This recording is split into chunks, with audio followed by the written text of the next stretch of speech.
오늘 말씀의 제목은 우리 한 번 더 따라 하실까요? 하나님의 지혜와 능력. 하나님의 지혜와 능력, 이런 제목으로 말씀 은혜를 나누기를 원합니다. 정말 어쩌다가 보니까 우리 금요철 예배는 고린도전서를 강의하게 됐고, 또 수요일날은 갈라디아서를 강의했습니다.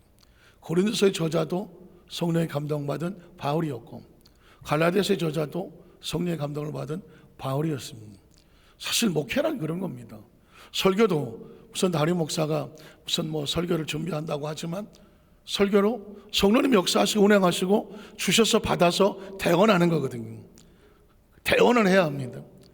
무슨 어디서 뭘 만들어서가 아니라 성령이 주시는 감동과 영감이 이 시간에 움직여져야 설교 메시지도 성령의 감동을 주시는 거거든요. 전혀 제가 일부러 이맘때쯤 되면 이렇게 해야 되지 계획하지 않았습니다. 그런데 철회 예배 때는 고린도서로, 또 수예배 때는 갈라디아서를 강의를 하다 보면 당연히 바울을 묵상하지 않을 수가 없는 거죠. 바울. 그런 차제에 제가 이제 성지순례를 가게 됐는데, 성지순례도 그리스, 투르키에, 터키라고 말하는 것은 전부 다 바울이 1차, 2차, 3차 복음을 전했던 것이고, 피를 쏟았던 것이고, 그의 고백이 있었던 것이고, 그의 눈물이 있었던 것이고, 제일 인상 깊었던 것은 2000년 전에 바울이 이 길을 지나갔습니다. 눈물 나는 이야기 아닙니까? 2000년 전에 바울은 걸어서 이 길을 걸어서 그 지역까지 갔습니다. 그리고에 교회를 세웠습니다. 그러니까 성지순례라는 그런 의미가 있는 거죠. 역사 현장 쪽에 한번 가보는 것이거든요. 그러다가 보니까 제 마음속에, 생각 속에 바울은 도대체 왜 바울인가? 왜 바울이어야 하는가? 사실상은 다른 사람도 많지 않겠습니까? 이 사람 저 사람 많을 것 같은데 왜 하필이면 바울일까 하는데, 바울이어야 되는 이유가 정확하게 있더라고요. 제가 지난 금요철 예배 때도 정말 비행기에서 내리자마자 와서 강단에 섰었던 이유는 뭐냐면, 그게 하나님께서 주셨던 말씀을, 이 말씀은 지난주에 준비한 것이고, 그날 말씀은 지난주 금요철 예배는 제가 비행기 타고 오면서 10일 동안 성지순례를 하면서 기도하는 가운데 받아서 정리된 말씀이었거든요. 그래서 갑자기 바꾼 거예요. 왜 예수님이 이 땅에 오셔서 사역을 하셔야 됐는지, 유대인들은 왜 예수를 미워하고 핍박을 했는지, 바울 왜 크리스찬들을 못 잡아먹어서 그렇게 목숨을 걸고 갔는지, 결국은 바울이 뒤집어져서 이런 상황이 됐는데, 오늘은 제가 그 연장선에서 왜 바울이어야만 됐었는가. 여러분 지난 시간에 말씀을 들으셨기 아시겠지만, 예수님의 복음과 유대인들 사이에 엄청난 갈등이 있지 않습니까? 유대인들은 율법으로 구원을 얻으려고 하는 것이고, 자들의 선민의식을 가지고 있고 성전의식을 가지고 있다. 지금도 마찬가지입니다. 아직도 안 변했습니다. 유대인들은 꼿꼿합니다. 예수님은 이런 유대인을 통해서 구원하려고 하는 것이 복음이 아니다라는 것이죠. 그래서 유대인들의 성전을 깨뜨리고 유대인들의 선민의식을 깨뜨립니다. 그래서 유대인들이 가장 듣기 싫어하는 소리가 뭐냐면, 누구든지 주의 이름을 부르는 자는 구원을 얻으리로다는 겁니다. 유대인들은 듣기 싫어합니다. 왜? 오직 자기들만 가야 돼. 그래서 요거 듣기 싫어하는 사람이 또 있어요. 누군지 아십니까? 무슨 천진가 하는 거기서는 교회에서 섞고 나서 교회 들어가서 너네 잠시 들어가, 추수관이라고 그래갖고 들어가서 있다가 어떻게 교회를 좀 회파시키는 거 교회에다 들여놨어. 그랬더니 발칵이 됐어. 들어온 지 얼마 안 돼서. 왜냐하면 교회를 갔더니 성도들이 주의 이름을 부르는 자는 구원을 얻으라는 거예요. 그러니까 그 천지에서 오신 분들이, 아니 주의 이름을 부르는 자마다 다 구원받는다고? 아닌데, 우리 교주가 구원인데 그 찬송을 안 했어. 그 찬송 안 하고 다 이러고 있어. 그래서 여러분, 주의 이름을 부르는 자는 할 때 안 부르고 있는 사람들은 누군지 알면 돼요. 유대인이거나 천지인이거나 둘 중에 하나예요. 그래갖고 초장에 그 천지인들이 다 잡혔어. 안 부르고 딱 보면 알거든. 그랬더니 그 교육을, 보수교육을 시켰어. 그 보수교육 강의 테이프가 돌았어. 제가 본 적이 있습니다. 교회 가서 추수권 노릇을 못 하겠어요. 왜냐하면 주의 이름을 부르는 자는 자기네들 걸 못 부른다는 거예요. 그때 이렇게 말합니다. 불러 그냥 거짓이지만 그 교회 성도들을 속이려면 불러 그냥. 그래고 그걸 강의를 하더라니까. 그래서 그 사람들도 열심히 주의 이름을 부르는지, 나 천지인인데 이거 속았지? 열심히 했다는 거예요. 참나. 하여튼 간에 그래서 그걸 모략이라고 말합니다.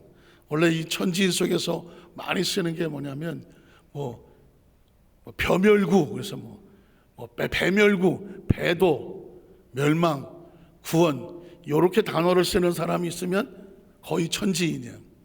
어느 교회 대표기도 하시는 분이 기도하다가 배도하고 멸망당하는 에게 구원을 주십시오 그래서.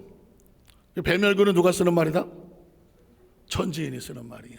그리고 바로 잡혔잖아. 여러분 이 이단 분별하는 데 가보면 그 사람들이 특이하게 쓰는 단어가 있습니다. 특이하게 쓰는 단어가 있어요. 어쨌든 유대인들이 그래서 여러분 기독교 외에 다른 종교는요 절대로 다른 데 구원이 있다는 말, 자기들만 이렇게 하고 있지 다른 걸 포용하지는 않습니다. 예수님께서 그걸 깨트리고 오신 거거든요. 자, 그러면 유대인이 있거든요. 복음이 있어요. 그럼 여기다가 이 복음을 가진 사람을 유대인들이라든가 세계에서 전달을 하려면 철저히 유대인이어야 돼요. 철저히 유대인이면서 예수를 믿고 철저하게 변화가 돼야 돼요. 그러니까 양쪽을 다 알아야 되는 거죠. 그러니까 이 바울이 예수를 믿고 난 다음에 제일 먼저 복음을 들고 찾아가는 것은 가는 곳곳마다 어디다? 유대인들을 찾아가는 것입니다. 유대인들을. 그리고 가서 그들에게 가서 예수의 복음을 증거하면서 갈등이 생기고 믿고 나오는 사람도 있고 안 믿고 끝까지 버티는 사람도 있어. 그렇지만 믿고 나오는 몇 사람들, 그 사람들과 함께 또 이방에다가 복음을 전하는데, 제가 이제 이 말씀을 포인트는 뭐냐면 하나님은 철저하게 바울을 예비해 놓았습니다. 그의 할아버지가 그 시대 유대인들이 다 노예였었잖아요. 다 노예인데 할아버지가 로마의 장군이 전쟁을 나갈 때에 물질을 대주는 바람에 그런 유대인들은 특혜를 줬어. 그냥 로마에서 안 태어났고 로마인이 아닌데 로마 시민권을 줬어. 할아버지가 로마 시민권이에요. 그러니까 이 사람은 돈이 굉장히 많았다는 것이죠. 노예였지만 장사를 해서 고리대금으로. 그리고 그 아들 바울의 아버지는 태어나면서부터 이제 뭐가 됐어? 시민권자가 됐어.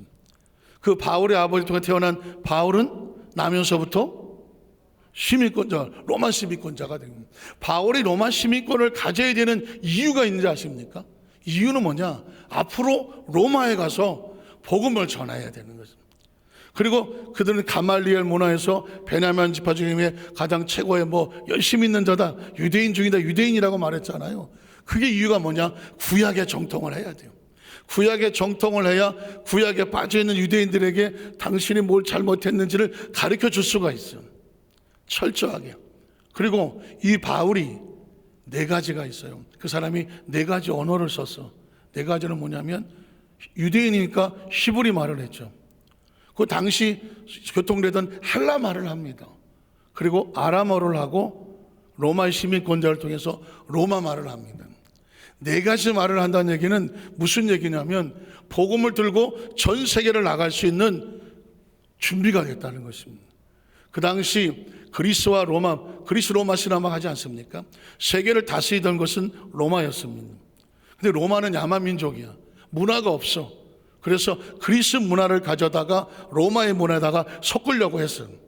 그래서 그리스 로마 신화도 그리스 신화를 가져다가 로마 이름으로 다 바꿔갖고 로마 신화처럼 만들어 놓은 것입니다. 그러니까 그 당시 역사적으로 쓰는 말 가운데 그리스는 언어를 만들었어요. 지금도 그리스 가면 헬라 말을 씁니다. 신약 성경을 기록한 헬라 말을 그대로 쓰고 있더라고요. 그러니까 전 세계에서 가장 뛰어나다는 말 중에 하나가 그리스 헬라어예요. 헬라어. 신약 성경은 헬라어로 정해졌습니다. 그리고 로마는 무엇을 닦았을까요? 가는 곳곳마다 길을 닦았어. 모든 길은 로마로 통한다. 전쟁에 나가서 그 정복한 곳을 다스리려면 길이 험하면 안 돼. 그래서 그냥 로마에서 직선으로 다 뚫어버렸어. 그러니까 그 당시 세계를 움직이던 언어는 헬라어, 길은 로마. 그러니까 헬라어에 정통하고 로마 시민권을 가진 바울이 복음을 들고 가기만 하면 되는 거죠. 그러니까 그 당시 역사나 문화가 복음하고 상관없이 하는 것 같지만 헬라가 있었고 로마가 길을 열었기 때문에 바울이 복음을 들고 성경 하나 들고 유럽에 건너가서 종횡무진을 할 수 있었던 이유, 언어가 되고 로마 시민권을 가졌고, 그러니까 가는 곳곳마다 무사 통과를 다녔었던 것입니다. 이 이야기라는 이유는 뭐냐면 하나님의 지혜는 하나님이 하시는 건 철저하게 준비하고 만들어 가신다는 것입니다.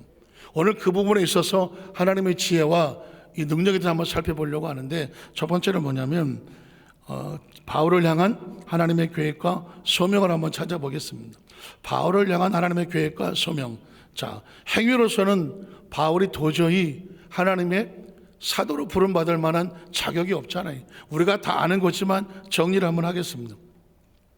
사도행전 7장 58절에 보면 성 밖으로, 자, 누가 스데반을 돌로 쳐서 죽이고 증인들이 옷을 벗어 사울이라고 하는 청년 발 앞에 두었다는 말입니다. 그 당시 7 집사 중에 하나인 스데반이 순교하는 것입니다. 순교의 현장 자리에 누가 있었다? 사울이 있었습니다. 사울은 철저하게 유대인으로서 스데반의 돌에 맞아 죽는 것을 당연하게 웃으면서 아유 저 배신자의 말로는 저래, 이게 사울이었었습니다. 8장 1절에도 보면 사울은 그가 죽임당함을 어떻게 얘기했더라? 마땅히. 기억하시죠? 유대인들은 개종을 하면 배신자라고 생각을 하는 거예요. 예수를 배신자라고 생각하고 스데반도 배신자야. 지금도 회개는 배신자를 죽이라고 말하고 있습니다. 이스라엘 백성들이 유대인을 배신했기 때문에 예수를 배신자, 그리고 크리스찬들을 배신자, 돌에 맞아 죽어도 마땅하다. 사울은 그랬다는 것입니다. 그냥 죽인 게 아닌 것이죠.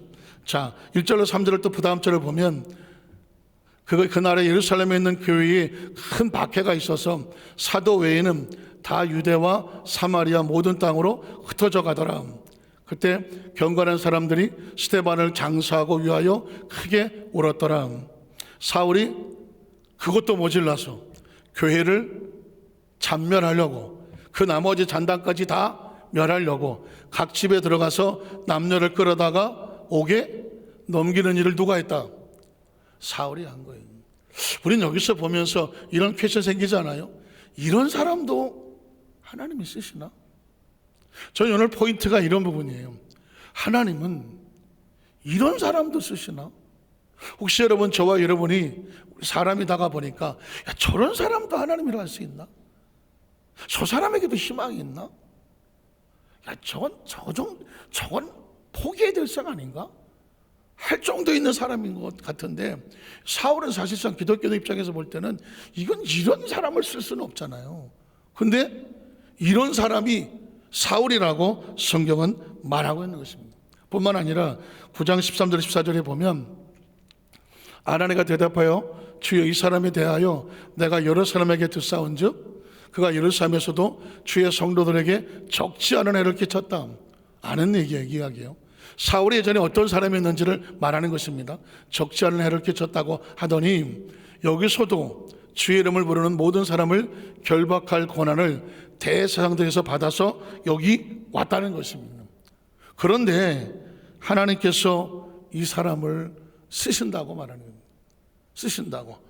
사도행전 9장 3절 9절 보면 사울이 길을 가다가 다메섹에 가까이 이르더니 호린 하늘로부터 빛이 그를 둘러 비추는지라. 땅에 엎드러져 들음에 소리가 있어 이르되 사울아 사울아 내가 어찌하여 나를 박해하느냐 하시거늘 대답하되 주여 누구십니까? 이르시되 나는 내가 박해하는 예수다. 넌 일어나 시내로 들어가라. 내가 행할 것을 내게 이를 자가 있느니라 하시니 같이 가던 사람들은 소리만 듣고 아무도 보지 못하여 말을 못하고 서 있더라.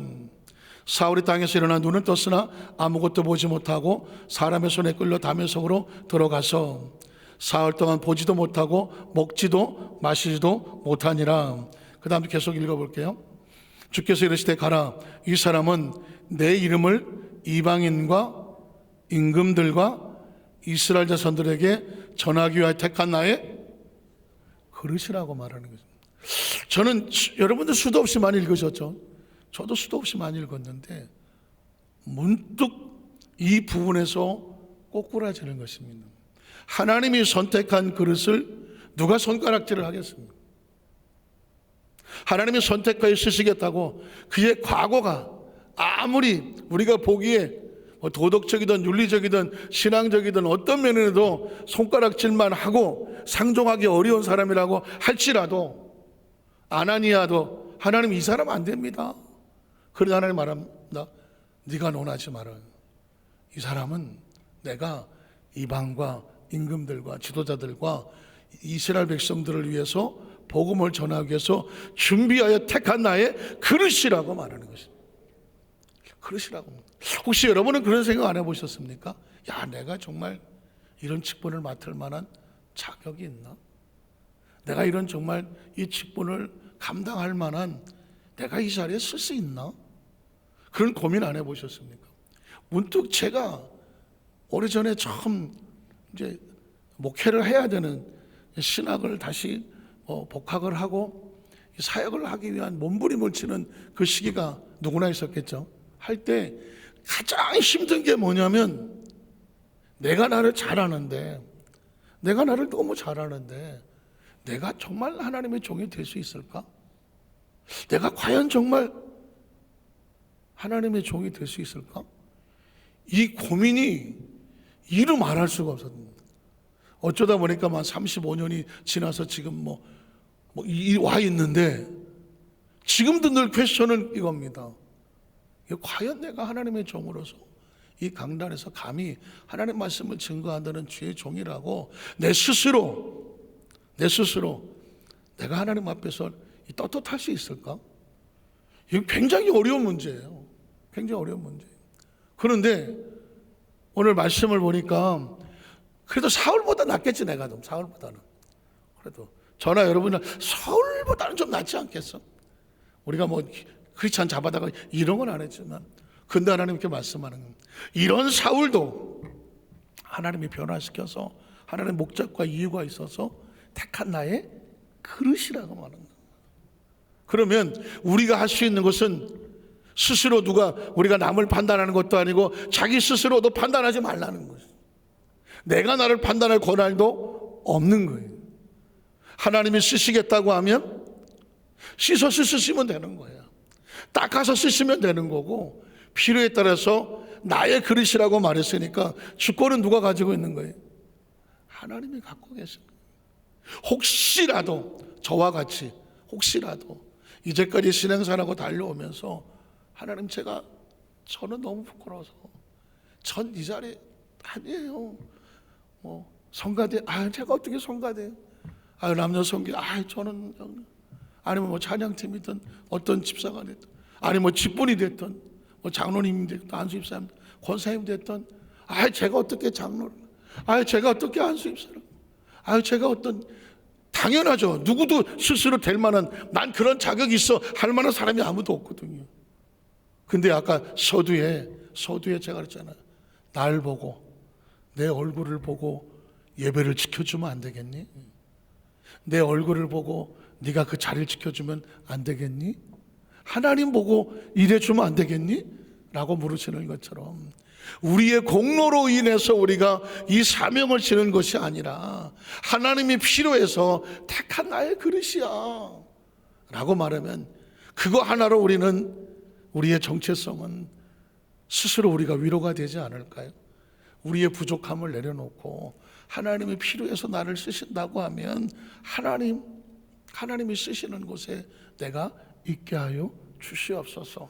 앞으로의 삶도 마찬가지입니다. 하나님께서 내가 너를 이렇게 쓰고 싶고 이렇게 쓰고 싶고 이렇게 쓰고 싶다라고 마음이 부딪혀 오거든 제가 그건 지나친 겸손은 누구 말 맞다 교만이라고, 그건 우리가 판단할 문제가 아닌 것 같아요.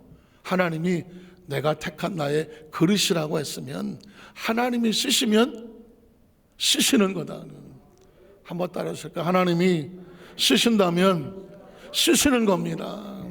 그럼 우리의 최고의 축복은 뭐냐? 하나님이 쓰임받는 그릇이면 되는 것이죠. 아니 무슨 사도 바울이 내가 주의 종이 돼서 선교가 돼서 세계를 나가서 복음을 전하고 이러고 다녔나요? 아니라니까. 딴짓 하다 가다가 떨어져 갖고 정신 못 차고 허덕이다 보니까 눈도 안 보이고 뭐서 가는데 끌려갔더니 거기서 안수받고 눈이 떠지면서 거기서 가봐서 하나님을 만난 거예요. 내가 뭘 하려고 그런 게 아니라 필요해서 하나님 변화를 시켜놓은 거라니까. 저와 여러분이 어떤 모양이든 예수를 믿었든지 간에 어떤 조건 어떤 상황과 상관없이 하나님이 필요해서 쓰신다고 하면 그게 최고의 축복이에요. 그 축복의 주인공이 되시기를 주님의 이름으로 축원합니다. 그 다음 절 계속 이어가면 그가 내 이름을 위해서 얼마나 고난을 받아야 할 것을 내가 그에게 보이리라 하시니 아나니가 떠나 그 집에 들어가서 그에게 안수하여 이르되 형제 사울아 주고 내가 오는 길에서 나타나신 예수께서 나를 보내어 너를 다시 보게 하시고 바울을 변화시킨 게 뭐예요? 성령입니다.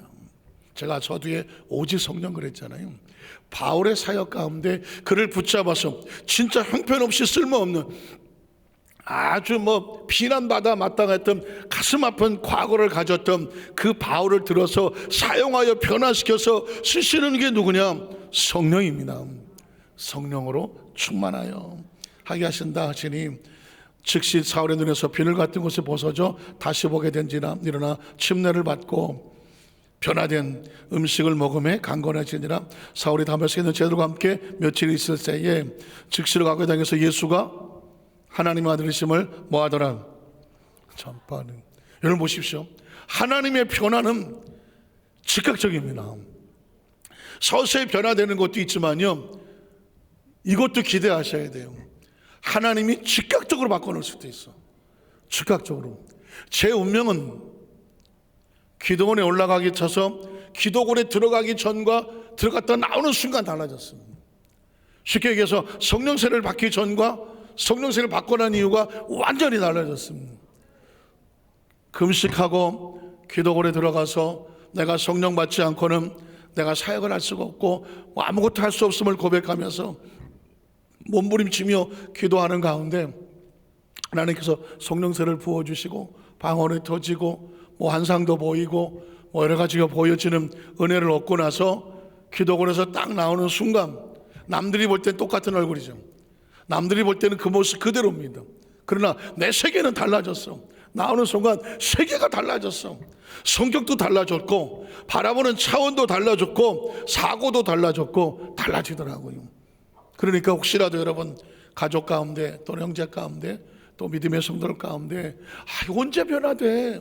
저는 예수 믿어도 변화도 안 되고 혹시 그래도 포기하지 마시라. 어느 순간에 어떻게 변화될지는 하나님이 쓰시겠다고 하면 변화되는 거예요. 전 사울을 보면서 놀랍지 않습니까? 어저께까지는 예수 믿는 사람 잡으러 다니다가 오늘 와서 이릅니다. 예수가 누구다? 하나님의 아들이라. 누가 헷갈리겠어요? 바울을 파송했던 사람들이 또 바울을 피하여 도망다니던 사람이 저것도 가짜 아니야? 추수꾼 아니야? 저거 추수꾼? 쑥 들어와서 같이 놀다가 신고하는 거 아니야? 그 다음 절 한번 볼까요? 자, 듣는 사람들이 다 놀라 말하되 이 사람이 예루살렘에서 이 이름을 부르는 사람을 멸하려던 자가 아니냐. 여기 온 것도 그들을 결박하여 대제사장들에게 끌어가고자 함이 아니냐. 믿지 않았다는 것이죠. 사울은 그러니까 오히려 힘을 얻었대. 이제 나를 통하여 저 사람들이 이 반응이 나타나는구나. 예수를 그리스도라 증언하여 다메섹에 사는 유대인들을 뭐하게 하더라? 당혹하게 만들었습니다. 그래서 유대인들이 이제 누구도 죽이려고 달려드는 바울을 죽이려고 달려드는 것이죠. 이 놀라운 이 역사의 배후에는 누가 있다? 하나님의 지혜가 있는 것이죠. 그러면 이제 두 번째로 하나님의 능력인데 이거는 제가 바울을 통해서 성령께서 어떻게 하시는지 읽어만 가겠습니다. 사도행전 9장 26절 31절에 보니까 사울이 예루살렘에 가서 제자들을 사귀고자 하나 다 두려워요. 제자들도 안 믿어. 그가 제자됨을 믿지 아니하니 바나바가 데리고 사도들에게 가서 그가 길에서 어떻게 주를 보았는지와 주께서 그에게 말씀하신 일과 다메섹에서 그가 어떻게 예수 이름으로 담대히 말하는지를 전하니라.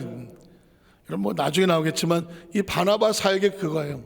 다른 사람을 잘 중간에 화해시키고 소개시키고 해서 갈등과 상처를 없애게 화해시키는 이 사역이 바나바 사역인데, 자, 사울이 저와 함께 있어 예루살렘에 출입하며 또 주 예수 이름으로 담대히 말하고 헬라파 유대인들과 함께 말하며 변론하니 그 사람들이 죽이려고. 왜 죽인다고요? 바울이 변했구나. 유대교에서 개종하면 무슨 자? 배신자, 배반자. 그래서 유대인들이 바울을 죽이려고 여기서부터 또 쫓아다니는 겁니다.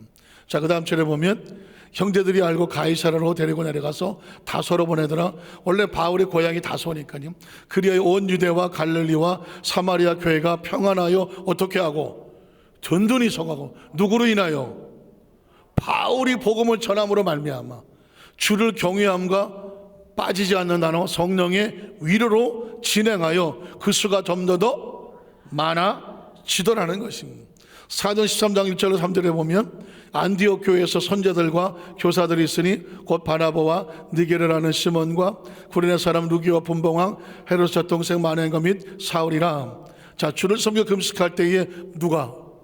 성령이 이르시되 내가 불러 시킨 일을 위해서 바나바와 사울을 따로 세우라는. 그러니까 바울의 사역의 배후에 움직이는 건 누구예요? 성령입니다. 성령. 자, 제가 말씀을 정리할게요. 아까 초대 이런 얘기를 했습니다. 오순절 마가다락방에 성령의 세례가 임하기 전에 120명은 무서워 두려워 갇혀있던 사람입니다. 성령이 불이 임하니까 변화가 나타나잖아요. 성령은 변화를 시킵니다. 어떻게 변화해요? 담대하게 변화시킵니다. 그리고 예수에 대한 정확한 확신을 알게 합니다. 그리고 새 방언을 말하게 하고요, 능력이 나타나고 은사가 나타나고요, 가둬두지 아니하고 다락방을 차고 나갑니다. 제가 이렇게 말씀을 드린 것은 우리의 사고 속에, 생각 속에, 의식 속에 다시 성령 충만함으로 인하여 우리를 가두고 있는 것으로부터 빠져나와야 돼요. 튀어나와야 되고 걷어차고 나와야 되고, 그리고 성령을 가는 곳마다 귀신을 쫓아내고요, 베드로가 성령 받고 나니까 병을 고치기 시작을 하죠. 날마다 교회가 든든히 세워나가고 가는 곳에 축복의 메시지가 임하기 시작하고요, 그리고 부의 역사가 나타나기 시작합니다. 은사 역사도 나타납니다. 자, 바울을 움직이는 성령이 바울 하나 움직였더니 초대교회가 날마다 든든히 서가는 역사가 나타났다고 말씀했습니다. 아마 우리 여도수만장교회 성도들은 이 벌써 50년대, 70년대 성령 받으신 분도 있고 또 2000년대 와서 받으신 분도 있고 할 텐데, 성령의 세례는 한 번으로 끝나는 것이 아니라 재충만이 필요한 것입니다.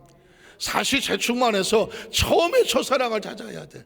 처음에 은혜를 다시 찾아야 돼. 처음에 은사를 다시 찾아야 되고요, 처음에 사모함을 다시 찾아야 돼. 제일 무서운 것은 흔적으로 남는 겁니다. 역사로 남는 것입니다. 건물의 잔해로 남는 것입니다. 그 2000년 전에 그 찬란했던 이 바울의 사역 속에 건물들이 다 무너져 내려갔습니다. 다 땅속에 처박혔습니다. 그거 끄집어내갖고 거기 오는 사람들 그걸 순례라고 돌고 있습니다. 이유는 딱 하나, 뭐가 없어졌나요? 성령의 역사가 사라진 것입니다. 영국의 교회가 문을 닫았습니다. 성령의 역사가 사라지고 있는 것입니다. 미국의 교회에 성령 역사가 나타났다고 사람들이 몰려들기 시작합니다. 왜 그럴까요? 성령 역사 때문에 그런 거죠. 오늘 저와 여러분에게 이 밤 오수교 권신 예배를 맞이하여 다시 도전합니다. 다시 성령 충만, 오직 성령 충만, 다시 하나님 내 안에 심령의 부흥이 있고 교회의 부흥이 있고 교구의 부흥이 있고 역사가 나타나게 하여 주시옵소서. 만에 안에 아직도 내 안에 식어버린 사람은 내가 모르겠고, 식지 않는 작은 불꽃이 있어서 이 불꽃이 타오르기를 원하는 분이 있다고 한다면 그 불꽃을 꺼뜨리지 말고 다시 그 불꽃을 살려서 내 안에 성령의 역사가 타오르게 하십시오. 이게 우리의 소원이 되게 하십시오. 우리의 기도가 되게 하십시오. 왜냐하면 사람은 생각을 해야 생각이 언어가 되고 언어가 돼야 현상이 나타납니다. 여러분, 저와 여러분 머릿속에 성령에 대한 인식이 없으면 성령에 대한 말을 하지 못합니다. 내 안에 부흥에 대한 인식이 없으면 부흥의 말을 하지 못합니다. 이 안에 먼저 성령이 들어오고 부흥이 들어오고 하나님의 역사와 회복이 들어오기를 꿈꾸셔야 돼요. 그리고 그것이 말을 해야 머릿속에 생각이 내 삶의 현재가 되는 것이죠. 그게 바로 예수님께서 예루살렘을 떠나지 말고 내게서 들은 바 아버지 약속하신 성령이 임하기를 기다려라. 생각해라. 성령 세례를 생각해라. 가슴에 품어라. 그리고 임재를 사모해라. 그리고 입술로 부르짖어 간구해라. 그러면 하늘에 있던 불이 우리 가운데 임함으로 우리 가운데 역사하게 나타나는 것입니다. 이제 이후로 우리 여도소 한사교회 모든 성도들 삶 가운데 모이면 기도하고 성령 충만 대충만 받고 흩어지만 하는 역사가 나타나기를 소원하는 겁니다. 믿으십니까? 오늘 저와 여러분에게 이 은혜를 다시 이 밤에 다른 거 제껴놓고 오직 성령님 이거를 가슴에 인식하고 바라고 내 입에서 자꾸 선포가 되어져서 그것이 여러분 저와 여러분의 실제가 되시기를 주님의 이름으로 축원합니다. 기도하겠습니다. 하나님 아버지 감사합니다.